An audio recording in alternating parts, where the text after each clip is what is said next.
Today I'm going to tell you 15 unique things about sailing on the Scarlet Lady. So if you are planning a Virgin voyage, hopefully this information will make your cruise even better.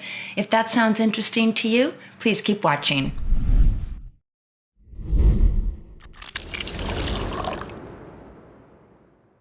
Hello everyone, how are you? Welcome back to Freshly Squeezed Travels. I hope you are having a splendid day. And if you're new here, welcome. I'm glad you stopped by. So I have sailed on the Scarlet Lady twice, so just keep in mind that this information is based on my experiences. Virgin Voyages is a relatively new cruise line, so it is possible they may change things in the future. The idea for this video came because I was booking someone on the Scarlet Lady and they said to me, Kim, would you mind just running down, tell me everything that's different about Virgin Voyages and the Scarlet Lady. Just, tell me what I should know before I get on board.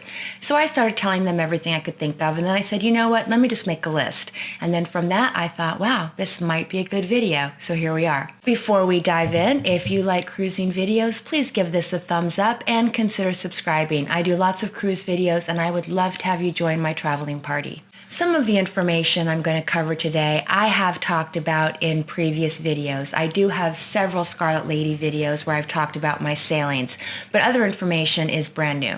So number one, what is included with your cruise fare? Well, Virgin Voyages is a little different than other cruise lines in that it includes gratuities, your cabin of course, meals in all restaurants, even the ones that are considered more fine dining, basic Wi-Fi, sodas, and all group fitness classes. And before we go further, I should mention that Virgin Voyages is an adult-only cruise line, so you do have to be 18 years old to sail. So now that we've covered all the basics, let's move on to number two. And that is the Scarlet Lady leaves the port of Miami a little later than most other cruise ships. It departs at 2 p.m. So this means you're not going to want to try to get to port too early, or you could end up waiting in a waiting room.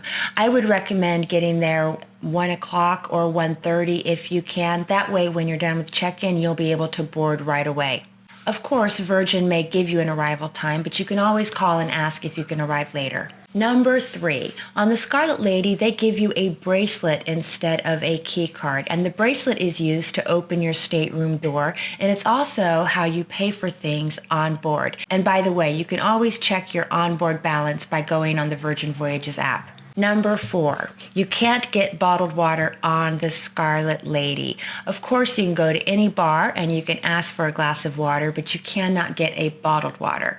Now, your stateroom attendant will bring glass containers of water to your cabin every morning and every evening, and they also bring ice automatically. But you are also not allowed to bring bottled water on board. On one of our sailings, my husband and I had a couple large bottles of smart water that we were just going to drink while we were waiting to board, and it was confiscated. They said that Virgin Voyages does not allow any bottled water on board, so they basically took it. So keep that in mind. Virgin Voyages is very environmentally conscious, and I think that that is great. They have no plastic throwaway cups on any part of the ship. Even the glassware by the pool is reusable. Number five, the Scarlet Lady does not offer any drink packages. Instead, you can prepay $300 and Virgin will add something like $100 to your total. But here's something that was interesting on our sailings. Virgin didn't use the $400 prepaid credit just for alcoholic beverages. They treated it just as a general credit. So anything I purchased on board, they just subtracted from that $400. So keep that in mind. Even if you don't drink alcohol, you may want to consider getting that extra $100 so that you can spend it on other things on the ship. Now, because the Scarlet Lady doesn't offer any drink packages, you're going to probably want to bring your two allotted bottles of wine or champagne with you on board. You are allowed to bring 2 bottles per stateroom, and these bottles need to be in your carry-on luggage, not in your pack luggage. And I would also bring a corkscrew just in case there isn't one in your stateroom. Number 7 through 10 are all about food, one of my favorite subjects when talking about cruising. Number 7, the Scarlet Lady does not have a main dining room. Instead, they have several different restaurants that you can choose from.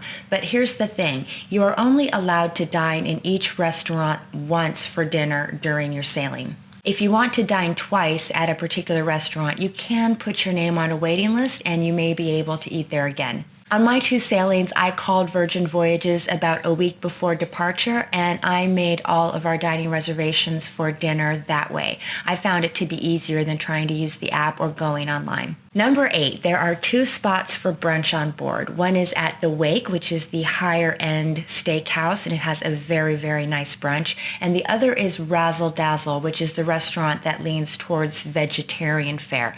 But Razzle Dazzle also has all the traditional breakfast favorites like bacon and eggs. If you want to dine here, make sure to make a reservation so you're not disappointed. Next, let's talk about the galley. The galley is Virgin's version of a buffet, but it's more of a food court. And here's how it works. You go in, you take a seat, you pull up the menu using a QR code on your phone, and then a server comes over and takes your order. But definitely walk around the galley because there are some grab and go options for you. In the morning, there are pastries available that you can walk up and just ask for. And also they have fruit and berry bento boxes. And then in the afternoons, they have sushi bento boxes. And finally, by one of the entrances, they have to-go options where they have prepackaged sandwiches and charcuterie, so you can take it up to your room or out on deck to eat later. And speaking of eating later, number 10 is that the Scarlet Lady does have some late night dining options. In the galley, there is a diner that is 24/7, so you can get a made-to-order omelet or a burger any time of the day. And also, they have a pizza restaurant. It's called The Pizza Place, where they make made-to-order pizza, and it is open until 1:30 a.m. Number 11 may not apply to a lot of people, but if you're a sports fan, you might be disappointed in the Scarlet Lady. There are not a lot of sports stations available on your TV, and there are also not a lot of TVs in the public spaces. In fact, the last time I was on board, they only had 2 small TVs in one tiny bar, and there are absolutely no TVs in the casino. Again, this might not apply to a lot of people, but once we were on board and there was a big college football playoff, and we ended up having to watch it on our laptop. So just keep that in mind in case you're traveling with a sports fan. Next, be sure to bring a splash of red to wear on Scarlet Night. Scarlet Night is one of the highlights of any sailing on the Scarlet Lady, and it's a lot of fun. It's a late night pool party that kind of starts around 10 p.m. and everyone wears red. Now, you don't have to wear all red, but it is fun to at least bring a splash of red to wear to the event. Number 13, try to reserve the Grog Walk on night 1. This is a pub crawl around the ship, and it is a lot of fun. And it's a great way to meet people while you are getting to know the layout of the ship. I would highly recommend this if you're traveling solo because it's a great way to make friends. It does fill up quickly, so try to make reservations as soon as you can. Number 14 is about the Wi-Fi. Now, as I said, basic Wi-Fi is included with your cruise fare on the Scarlet Lady, but it does not work great. So I would recommend purchasing the Wi-Fi package, but here's a little tip for you. The Wi-Fi package is good for up to 3 devices. So if you're traveling with someone, you can purchase it, use it on 2 of your devices, and they can use it on 1 of theirs. There's no reason for 2 people to purchase the package if you only have 3 devices. And finally, 15 is a fun one. The Scarlet Lady has an arcade, and all the video games are free. So you can play Pac-Man or Mortal Kombat as much as you like. You don't have to pay a cent. So those are my 15 fun and fast facts about the Scarlet Lady. I hope you found it informative. Have you sailed on the Scarlet Lady? If so, please leave a comment below and let me know your best tip. I'm sure we'd all love to read them and learn together. Please don't forget to like and subscribe. And if you'd like to talk cruising with me a bit longer, I will link 2 Virgin videos at the end of this so you can check them out.